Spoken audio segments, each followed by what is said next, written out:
The go-to treatment for hypothyroidism is to give the person thyroid hormone replacement. And there are a number of synthetic thyroid hormone drugs. Levothyroxine is the one that is most commonly prescribed, trade name Synthroid. It is a synthetic replacement of T4, one of the two thyroid hormones. Liothyronine is a replacement of T3, and Liotrix is a synthetic formulation of T3 and T4 combined. The replacement hormones work the same way that endogenous hormones do, and they're given to replace the missing thyroid hormone for people who have primary, secondary, or tertiary hypothyroidism. Now, there is another reason that thyroid hormone can be given. It might be used as a diagnostic test, part of a TSH suppression test to diagnose suspected hyperthyroidism. So obviously if there's a normally functioning feedback loop, if thyroid hormone is given, then you should see a drop in the TSH level. And that's why it's called a thyroid TSH suppression test for somebody who has an abnormal feedback loop as far as the production of their thyroid hormone is concerned, and they are hyperthyroid, then giving them the thyroid hormone may not work normally. You may not see a normal suppression in TSH.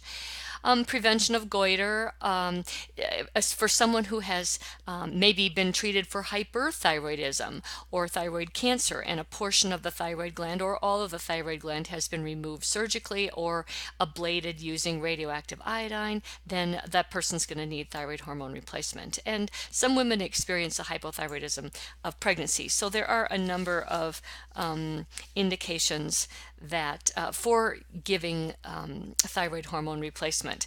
In terms of contraindications, basically somebody who's had a recent MI, because of the sensitization of the body to catecholamines that increased levels of thyroid hormones can do, you would need to be that person would be need to be watched carefully for adverse effects that would have a negative effect on their heart.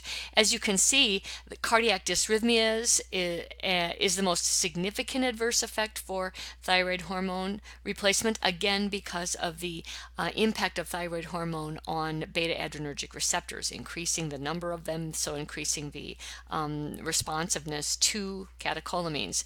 And the other adverse effects that you see here, including tachycardia, weight loss, heat intolerance, those actually would be the result of excess thyroid hormone replacement. In other words, the person is receiving too much levothyroxine, and so they're starting to exhibit the manifestations of hyperthyroidism, because that's what those look like. So just as an FYI, for people who are receiving thyroid hormone replacement, and for someone whose hypothyroid is probably going to be lifelong, they are going to need to return to their provider for regular, often annual diagnostic tests, especially of the TSH or thyroid stimulating hormone level, to make sure that their levels are within a therapeutic range, not subtherapeutic, and also not too high or in the toxic level. Your textbook does have a box on page 495 that talks about the